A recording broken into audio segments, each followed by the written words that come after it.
अस्सलामुअलैकुम रहमतुल्लाहि व बरकातुहू। मैं आसमा धर्मचारी आपके सामने गाने पेश करूंगी जिससे हम अच्छे अखलाक सीखेंगे इंशाल्लाह। प्यारे नबी सल्लल्लाहु अलैहि वसल्लम रास्ते से गुजर रहे थे।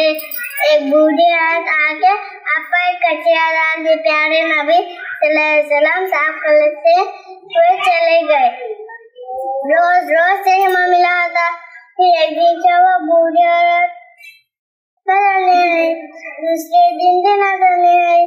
प्यारे नबी सल्लल्लाहु अलैहि वसल्लम सोचते कि बूढ़ी औरत 2 दिन से नजर नहीं आ रही, मैं जाकर मालूम करूंगा। उनके प्यारे नबी सल्लल्लाहु अलैहि वसल्लम बूढ़ी के घर तशरीफ ले जाते। अस्सलामुअलैकुम रहमतुल्लाहि व बरकातुहू। अब खैरियत से है? 2 दिन से नजर नहीं आ रही। वो सुनते ही बूढ़ी औरत के आंखों से आंसू निकल जाते। इतने अच्छे प्यारे नबी सल्लल्लाहु अलैहि वसल्लम को सताई मैंने रास्ता चलना मुश्किल कर दी। अल्लाह मुझे माफ करता। वसीला अल्लाह हाफिज।